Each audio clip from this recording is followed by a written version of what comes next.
Well, he just informed me that the smell is giving him the creeps. I don't know. So evidently he don't like the smell of frying vegetables. This camera is sitting crooked, I feel like. So this is my second batch in.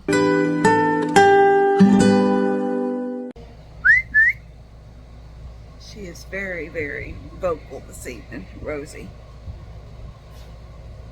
Well, now she's going to be quiet. Rosie? What's up, Rosie? I was going to show y'all some stuff. My garden.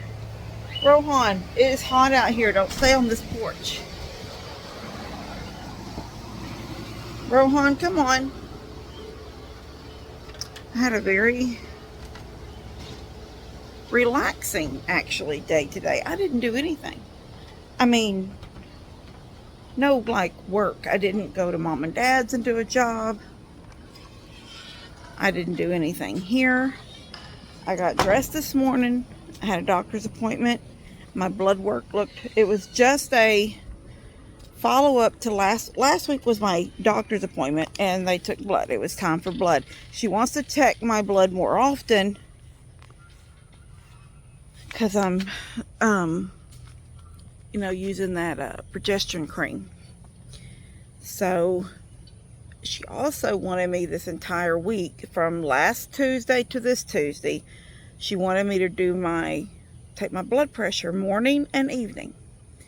And I did it. Now, I don't have that paper. She kept my paper, but she told me, she said, these are good readings. And she goes, this is like really good blood pressure. And she says, I'm gonna keep you on your blood pressure meds because I don't believe that I have white coat syndrome or whatever that is. Like, you get nervous because you're at the doctor. I don't believe I feel that way. I'm not really normally a nervous over stuff person. But I don't know. Anyway, she said my numbers were really good.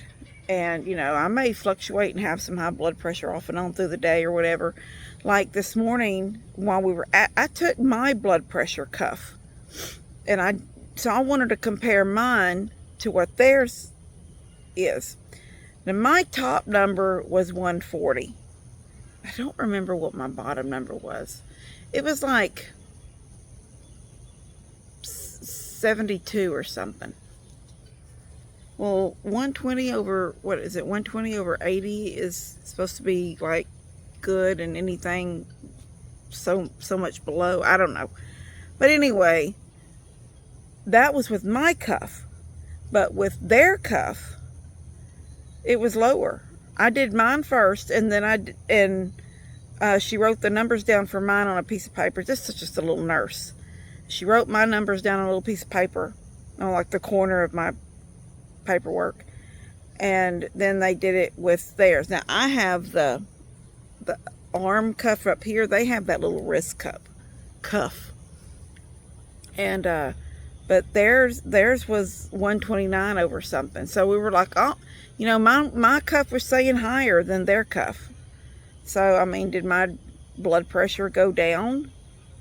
11, 12 points in the few minutes, like, well, not even minutes, like seconds it took to take one off and put the other on? I don't know.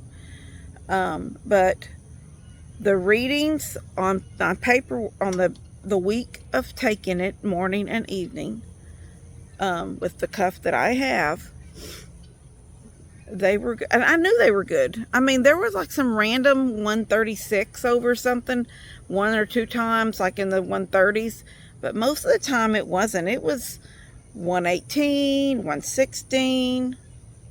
This morning it was 110 over something. And she also wanted to know my pulse. And so I wrote all those numbers down 2 times a day for the past 7 days. And she was very happy with my blood pressure number. She said, she's going to keep me on the Losartan. She might play around with the dosage, but she said my numbers look good.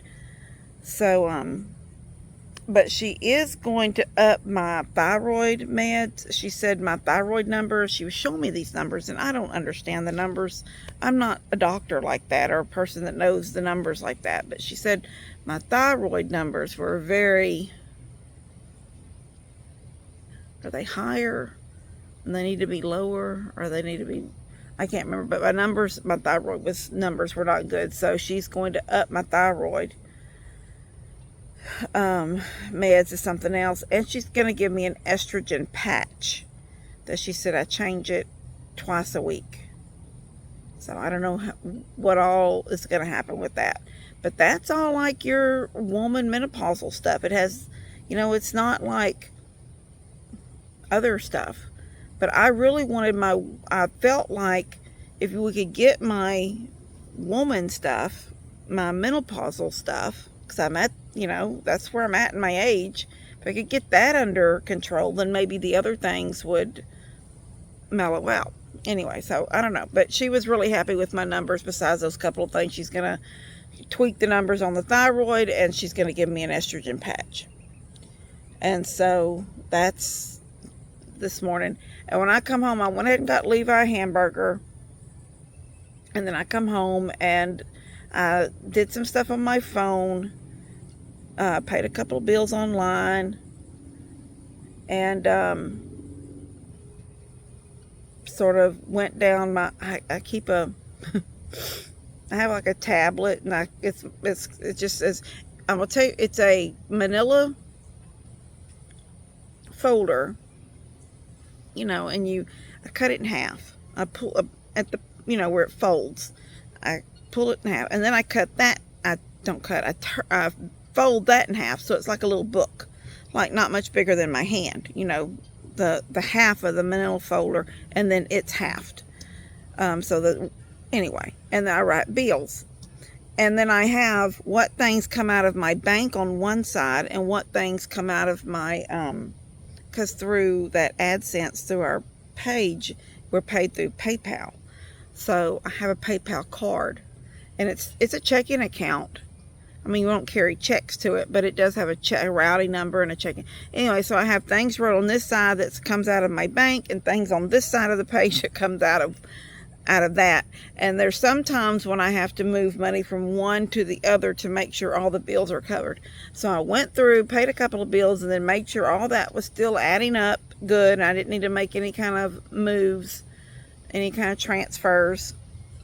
And I watched 2 episodes of Gently. It's a BritBox, another series from, I don't know if it's, I don't even notice the dates, like was it from 10 years ago or was it for 2 years ago? I don't know. I believe they have cell phones, but then we've had cell phones for a while now. But anyway, it's called Gently. Mama told me about it. And then I also, when I was looking it up to watch the first one, I seen there was a couple of Gently something and Gently something else. So there must be some spin-offs of it. But I watched a couple of those episodes. I washed a load of clothes. I never really came outside. I come out just a little while ago, and I carried the feed from the back of my SUV to the barn. Then I locked the gate inside there so I could put food in their containers without them bothering me. And then I called them in, and I fed Molly, and I put feed out in the bucket for the chickens. And I smell something that smells like rotten eggs over here somewhere. And the thing is, there's only one chicken. There's one chicken, one hen that I cannot get her locked. I couldn't catch her. I tried to catch her when she was in the barn laying over in the corner, and she managed to get away from me and fly up and out. And now I don't know where she sleeps at night. She's mostly in the front yard. Every now and then she comes, when she hears me in the barn, she comes up, and I toss her some food so she won't be so, because she's not eating with them. They're locked up. She can't even fly in there. And I'm not missing a chicken, and she's not dead because I guess I really haven't seen her today, but even if she was killed yesterday, she wouldn't be stinking today. This smells like eggs to me. So I kind of wonder, before they got locked up, did 1 or 2 of them lay some eggs off over here somewhere? and they've been smashed. Or I feel like it's over here, but then when I was going toward the barn, I thought it kind of smelled, it's somewhere in this general area. And over here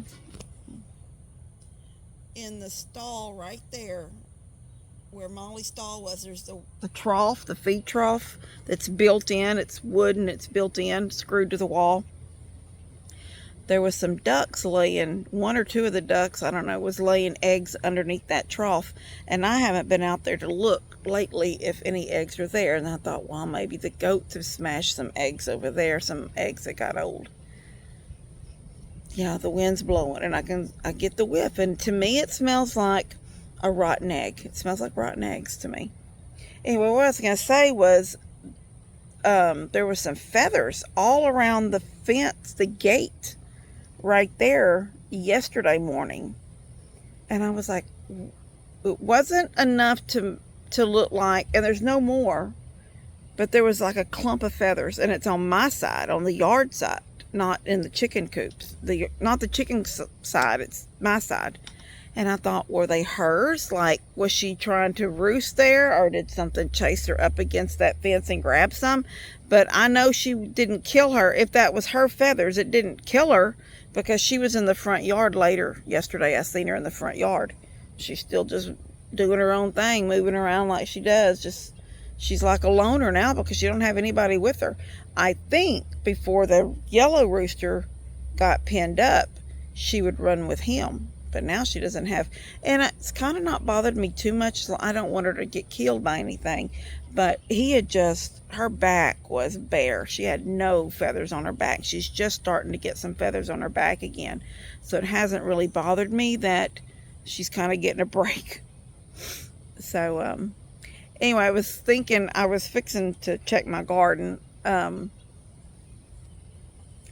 still not happy with exactly what I'm going to do about the garden. Do I want to leave it here or not? I can't. If I build the chicken coop there, then over here, this area, then the garden either has to stay there or I have to find a whole nother place for it if this is not a good spot. And Dad's Sunday, well, y'all won't see Daddy's video from this Sunday yesterday, 2 days ago Sunday, until next Sunday. I don't know why he does it a week later. But he was saying, oh, she's acting smug about all this. I was not acting smug. I cooked squash because I had squash. And I cooked cook cucumbers. I cut up a couple of cucumbers, 4 cucumbers, and just salt and peppered them. I didn't put any vinegar on them because Mama won't eat them if there's vinegar on them. And then I gave him some peppers. And that's when he goes, oh, look at you. Look at, there were some peppers in little Ziploc bags. They weren't my peppers. I was gifted those by somebody that knows Debbie, and brought Debbie some vegetables. And she brought me 2 bell peppers, and this bag of, they look like jalapeno peppers. 4 little Ziploc bags of jalapeno peppers. And I'm thinking, well, I could keep them, but I would never eat them, and they're not pickled, so they're not going to last forever. So I just gave them to Dad. And I'm thinking, he goes, I'm going to tell everybody how smug you're acting. And I'm thinking, I'm not acting smug, and I didn't even say those were my peppers. I don't grow peppers. Anyway, I don't know if I'm going to get any more squash than what I got. I got 6 squash off my plants.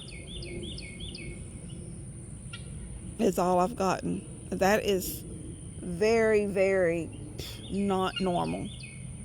And if you notice, here we are, this tomato, he's finally getting some little flowers up on the top up here. This one, look, they're almost as tall as me. Nothing. That one has some on it. Well, all 3 of those do. Let me see over here. This one doesn't have any flowers or anything on it, all the way to the top. This one doesn't either. This one doesn't either. This one does. This one's got some flowers coming. Actually, I don't know. Oh yeah, it's still got some flowers on it. So, what? 3 or 4 of the tomatoes don't have one flower on them. Then my cucumbers are doing really good. They're not quite as big as they've been in the past, but they're still doing good. Still have cucumbers in here that are, there's a little one right there. And then there's a couple, oh, there's a tiny one, look. There's a couple that I'm going to give them a day or 2 more. Like this one. And then there's one laying right there. There. I'll give them a couple of more days and then I'll pick them. But they've got flowers all over them. So I don't know. I just don't understand what is going on. Look at the flowers. There's flowers all over these squash. But I haven't gotten any squash since the other ones I picked. And I kind of picked them early. They weren't real big, which makes them nice because they're really tender. I had 3 squash that I took out of Steph's take it box. Because I was thinking, well, mine ain't going to do anything, so I guess I'll be taking from Steph. But then mine started producing, and so like I did, I got 6 off of my plants. And now they just look so sad to me. So I don't really know if it's sun. It's sun deprived. It's pretty and green. It's not pale, like too much water or not enough sun. But they're big, like they're growing good and their root system's good, but there's just some of the things that don't have not even a bud on them. And it just is like bewildering to me. I'm just lost. And I'm so scared if I start my chicken coop right here in this nice flat area, then all of a sudden I'm going to need some other place for a garden, and I've messed it all up, messed my yard up. So it's a situation. What is that curl? Oh, it's coming from there. Anyway, all right, I'm gonna go. I just thought I would show y'all my I'm gonna go in and make some fried green tomatoes tonight for my dinner. I've got some green ones. I was gonna do them for Sunday dinner, and then I just started losing track of time and didn't get them cut up and made, but I think I'm gonna do it for myself tonight.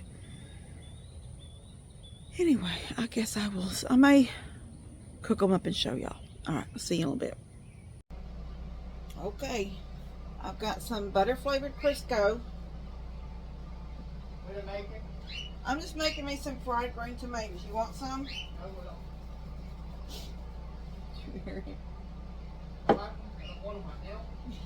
Oh, he likes them, but he don't want them right now, which is a lie.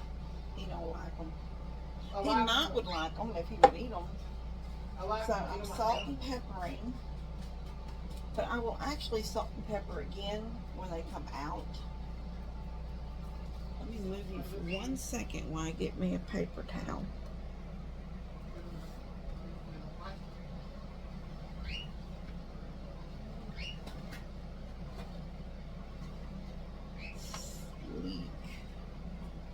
Like a sneaky snake, slide up in there so I don't knock you around. Okay, so what I have on the stove is my grease melting, a little bit of milk in a bowl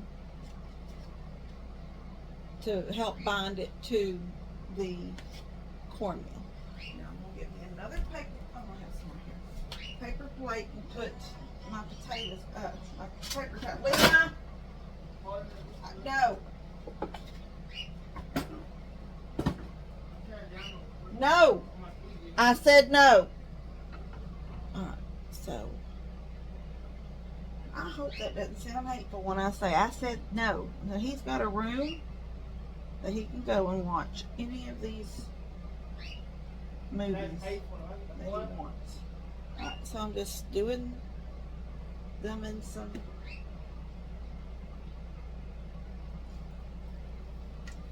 okay, I'm getting bubbles on my grease. So just rolling them in the cornmeal, drop it in. And like I said, I will salt and pepper them again when I get them out. But you're just putting them in the milk. Drop them in the cornmeal. Making sure it coats everything.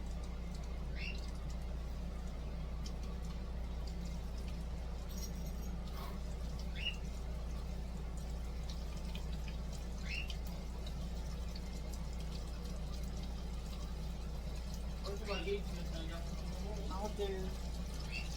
Actually, I probably did pretty good at splitting it into 2 batches. So I'm going to let that go until it gets pretty and golden. And then we'll take them out. And then I'll do another batch.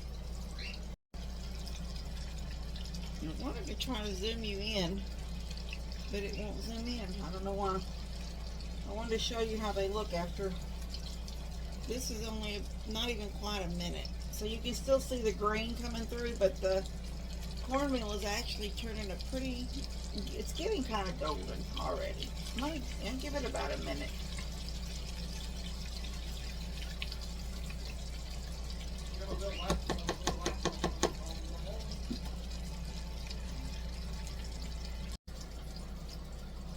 Very pretty and golden and delicious.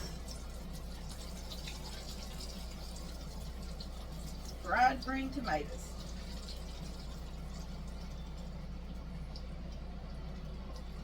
Yep, it's on low for a minute because I can't bite into that right now. But it's fried green tomatoes, guys. Very simple. I don't know, can you even buy a green tomato in the produce department at any grocery store? Or is that just something you have to get from your own garden? I don't know. But if you can get them, try it. It's just cornmeal. Now, there are people that have recipes for batters, like a real batter, like, you know, a little bit of milk and flour or whatever. I had a recipe for buttermilk batter. And you dip it just like, you know, in a batter. And so you get actually a big crust, like chicken or something. You get a big crust. But I like it this old-fashioned way with cornmeal, salt and pepper, maybe a little bit of seasonal. But other than that, that's it. And they're so good. All right, I love you guys. God bless y'all. I will see you later. Katie, I'm trying to do a video.